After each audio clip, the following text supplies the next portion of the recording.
Après m'être réorienté et avoir intégré la licence éco-gestion en 2020, j'ai passé 3 longues années au sein de cette formation, avec des réussites et parfois quelques difficultés. Malgré tout, j'ai pu valider mes 3 années de manière consécutive et obtenir mon diplôme. Et dans cette vidéo, je vais te donner tous les conseils dont tu as besoin tirés de mon expérience pour pouvoir en faire de même. Le premier conseil que je vais te donner, c'est de partir avec un nouvel état d'esprit. C'est-à-dire, il faut que tu oublies tous tes mauvais résultats. Il faut que tu oublies le fait que tu n'aies pas fait telle ou telle matière, que tu sois en réorientation, etc. Faut que tu vois cette nouvelle année comme une remise à niveau. Vous allez partir tous du même point de départ. Il faut que tu te dises que les professeurs prennent en compte le fait que les étudiants viennent d'horizons différents, viennent de cursus différents, que certains n'ont pas pu travailler telle ou telle matière. Et donc, ils prennent tout ça en compte et au début d'année, ils font souvent une remise à niveau où ils enseignent les bases de leur matière afin de l'appréhender correctement et afin de pouvoir entamer l'année de la meilleure des manières, sans difficulté et sans lacune. Par exemple, si tu intègres la licence éco-gestion alors que ça fait un certain moment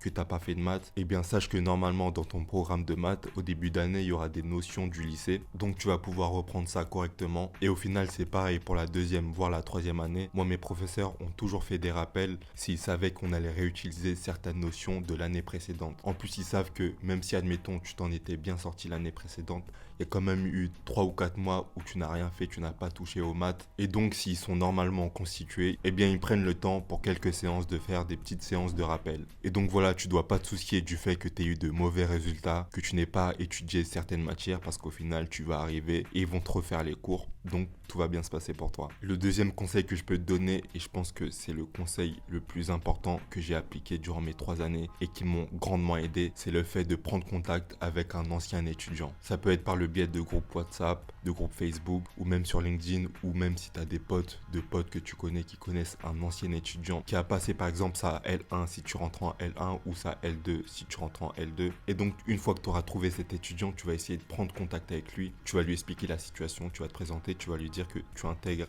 cette licence et donc tu vas lui poser toutes les questions dont tu as besoin. Et donc tu vas également lui demander s'il a gardé ses cours de l'année précédente et tu peux aussi lui demander s'il a gardé certains contrôles. Et avoir tout ça, ça va grandement t'aider tout au long de l'année si par exemple tu loupes certains cours ou alors que tu n'aies pas envie d'assister à certains de ces cours. Et pour les contrôles, généralement les professeurs font à peu près les mêmes choses. Donc si tu arrives à avoir des contrôles des années précédentes, et bien pendant l'année, si tu te prépares à un contrôle, tu pourras essayer de refaire le contrôle de l'année passée et avoir une idée sur ce qui pourrait tomber. Et au final, tu pourras espérer avoir de très bons résultats. Moi, c'est ce que j'ai fait durant chaque année. À chaque fois que j'intégrais une nouvelle année, j'essayais de trouver une personne qui avait gardé ses anciens cours et ses anciens contrôles. Et donc, j'arrivais pendant l'année et je savais à peu près à quoi m'attendre. Et lorsque je devais réviser mes contrôles, je les révisais normalement. Mais à la fin, je me permettais voilà, de refaire les exercices des années précédentes si j'en avais, mais si j'en avais pas, voilà, je révisais normalement. Mais voilà, avoir les contrôles des années précédentes, ça peut clairement être un plus. Ensuite, le troisième conseil que je peux te donner, c'est de te concentrer sur les matières les plus importantes. Donc à la fac, tu auras les matières fondamentales et les matières complémentaires.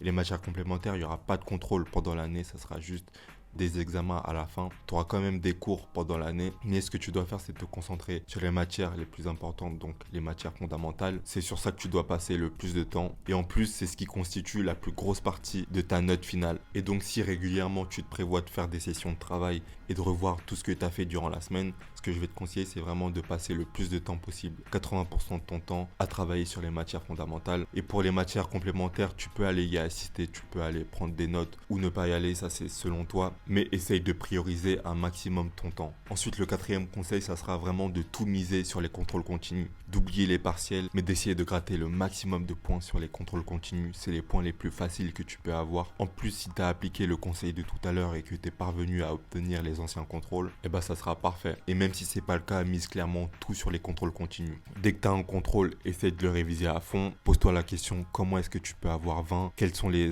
notions importantes sur lesquelles tu dois passer du temps, etc. Tu peux clairement obtenir des points super facilement dans les contrôles continus. En général, les professeurs sont pas trop exigeants sur les contrôles. Et sache aussi que c'est des êtres humains qui te notent, c'est pas des robots. Donc tes notes sont pas tout le temps objectives. Parfois, il peut y avoir certains biais où ils te notent par rapport à ton investissement en cours. Et même au-delà de ça, des fois, ils t'expliquent que tu peux avoir des points supplémentaires si le prof t'a senti investi, etc., etc. Donc essaye de pas négliger ces petits points. Essaye de grappiller des points partout où est-ce que tu peux. Comme ça, tu t'avances largement pour la partie des examens. Je me souviens pendant ma deuxième année, il y a un des TD auquel j'étais particulièrement investi. J'allais à tous les TD, je me plaçais devant j'essayais de participer le plus possible parce qu'en soi, le professeur était intéressant.